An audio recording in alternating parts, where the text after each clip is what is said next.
સુરોના સંરક્ષક શ્રી તગારામ ભીલ, પદ્મશ્રી 2026. મૂલસાગર ગામ, જેસલમેર, રાજસ્થાન. અહીં ભીલ પરિવારમાં જન્મેલા તગારામને ભારતના પ્રાચીન લોકસંગીત વાદ્ય અલગોઝા વગાડવામાં નિપુણતા પ્રાપ્ત થઈ છે.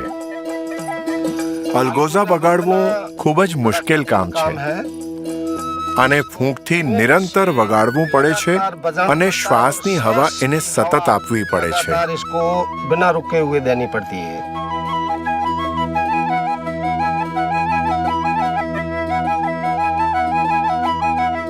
તગારામની શરૂઆત ખૂબ જ સાધારણ હતી. આ એ ઘર છે જેમાં મારો જન્મ થયો હતો.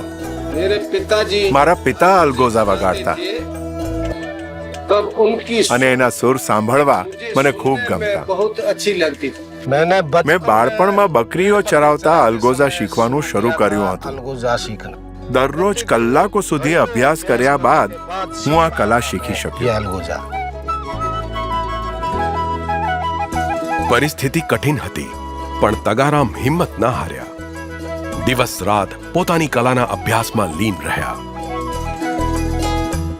20 વર્ષની ઉંમરમાં જ્યારે તગારામ પથ્થર તોડવાનું કામ કરતા હતા, ત્યારે એક સંગીત સંમેલનમાં એમને અલગોઝા વગાડવાની તક મળી.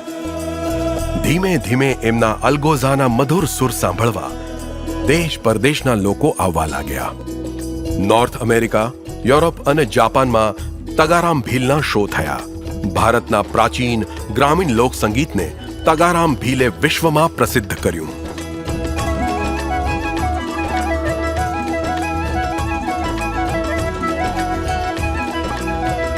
આજે તગારામ ભીલ તેમના ગામમાં અલગોઝા શીખવવાનું કેન્દ્ર ચલાવે છે.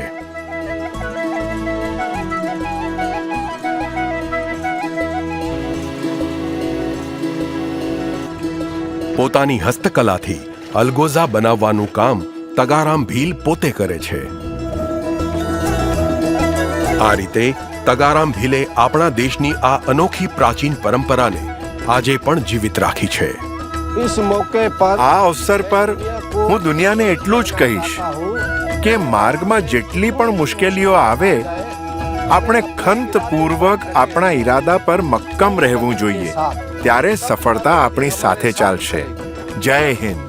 શ્રી તગારામ ભીલ, પદ્મશ્રી 2026. कोटि कोटि नमस्कार.